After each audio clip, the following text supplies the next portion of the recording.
शास्त्र के अनुसार तंत्र में साधना के मुख्यत्वे 6 प्रकार बताए गए हैं, जिनमें से वेदाचार साधना, वैष्णवाचार साधना, सेवाचार साधना, दक्षिणाचार साधना, वामाचार साधना और सिद्धांताचार साधना। पूरी तरह वैदिक नियमों पर आधारित रखने वाली सात्विक साधना को वेदाचार साधना कहते हैं। विष्णु भक्ति और सात्विकता को प्रधान देने वाली साधना को वैष्णवाचार साधना कहते हैं। भगवान शिव एवं भैरव की उपासना, सिर्फ उपासना बताया गया है और कुछ नहीं, उसे सेवाचार साधना कहते हैं। तंत्र और योग का सम्मिलित रूप जहाँ साधक को आत्मज्ञान और मोक्ष की ओर बढ़ाता है, उसे सिद्धांताचार साधना कहते हैं। बाकी बची 2, जिसमें दक्षिणाचार साधना और वामाचार साधना आती है। दक्षिणाचार साधना सात्विक तांत्रिक साधना है, जिनमें देव पूजा, ध्यान और हवन का उपयोग होता है, जबकि वामाचार साधना उग्र और गुप्त तांत्रिक साधना है। उसमें पंचमकार, शक्ति और उपासना का समावेश होता है, जिनके बारे में हम आज जानेंगे। किसी भी साधना आपकी प्रकृति के अनुसार होती है, जिसमें अगर आपकी प्रकृति सात्विक है तो आपको देव पूजा, शांति, स्वस्थ और समृद्धि, आध्यात्मिक की ओर उन्नति करने वाली साधना यानी कि सात्विक तंत्र साधना करनी चाहिए। अगर आपकी प्रकृति भोग विलास की है, आप ऐश्वर्य और भोग सफलता चाहते हो, तो आपको राजसिक तंत्र साधना करनी चाहिए। पर आपकी प्रकृति इनमें से एक भी नहीं है, तामसिक प्रकृति है, उग्र प्रकृति है, तो आपको वशीकरण, मोहन, उच्चाटन, मारण, उग्र शक्तियों की साधना यानी कि तामसिक तंत्र साधना करनी चाहिए। और तमाम प्रकार की साधना आपके उद्देश्य पर होती है। अगर आपका उद्देश्य ग्रह दोष शांति, रोग मुक्ति और शत्रु शांति है, तो आपको शांति कर्म की ओर बढ़ना चाहिए। आपका उद्देश्य किसी को आपकी ओर आकर्षण करने का है, तो आपको वशीकरण, सम्मोहन कर्म ये सब करना चाहिए।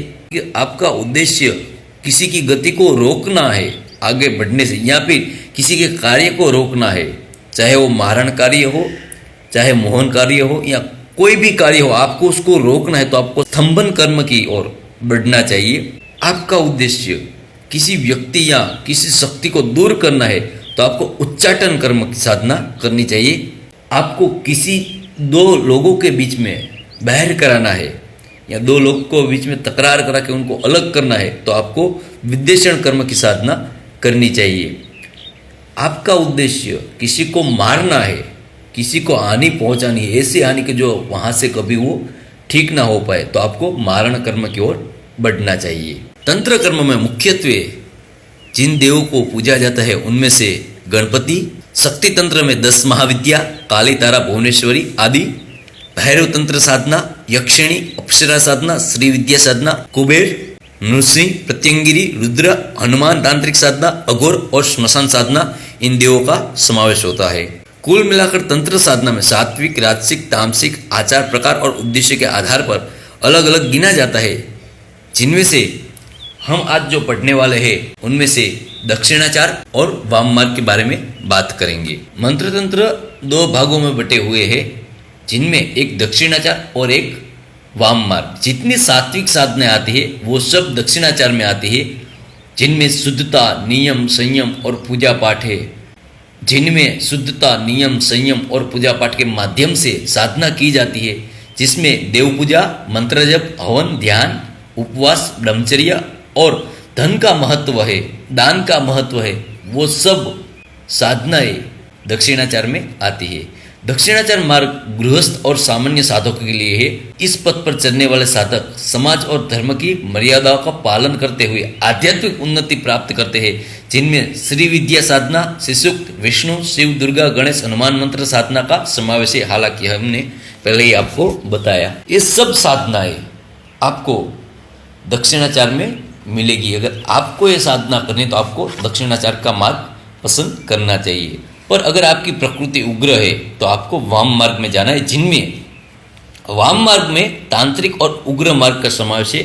यह मार्ग उग्र साधना, गुढ़ और रहस्यमय पक्ष को दर्शाता है।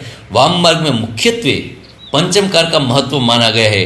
पंचमकार यानी कि जिसमें मदिरा, मांस, मछली, मुद्रा और मैथुन्य का समावेश होता है, लेकिन सब साधक इसे बाहरी रूप से नहीं करते।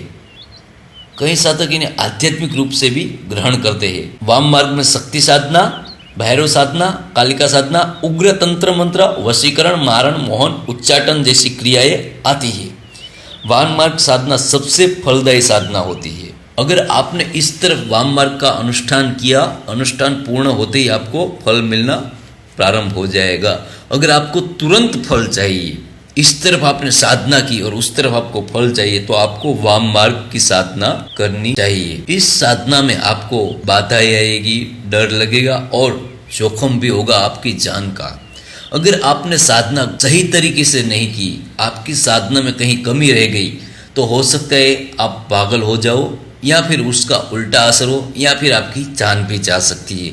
इसलिए वाम मार्ग की साधना अगर आप कर रहे हो तो आपको बहुत ध्यान रखना होगा, सावचेती रखनी होगी। अगर आपके पास कोई मंत्र है, तंत्र है, आपको पता नहीं चल रहा है एक किस प्रकार का मंत्र है, तो उस साधना में जो सामग्री लगेगी उस पर आप बता सकते हो, उस पर आप जान सकते हो कि ये किस पथ का या ये कौन सी साधना का मंत्र है, दक्षिणाचार का या वाम मार्ग का। और एक बात, दक्षिणाचार और वाम मार्ग दोनों में अलग अलग कवच रहते हैं, रक्षा कवच। अगर आपके पास दक्षिणाचार का रक्षा कवच है तो आप सिर्फ साधना, जो सात्विक साधनाएं करते हो उनमें उसका उपयोग कर सकते हो और कहीं भी नहीं। पर आपके पास वाम मार्ग का रक्षा कवच है तो आप उस रक्षा कवच से दक्षिणाचार का भी साधना कर सकते हो, उसमें भी आप अपनी रक्षा पा सकते हो। दोनों रक्षा कवच अपनी अपनी जगह पे शक्तिशाली है, पर दक्षिणाचार में जो लगता है वो सात्विक साधनाएं होती है, इसलिए उसका कवच इतना शक्तिशाली नहीं होता जितना वाम मार्ग का है। आप दक्षिणाचार का कवच पहन के वाम मार्ग की साधना में अपना रक्षण नहीं कर पाते हो। पर अगर आपके पास वाम मार्ग का रक्षा कवच है तो आप वाम मार्ग की साधना में तो रक्षा कर ही पाते हो, पर दक्षिणाचार में भी कर पाते हो।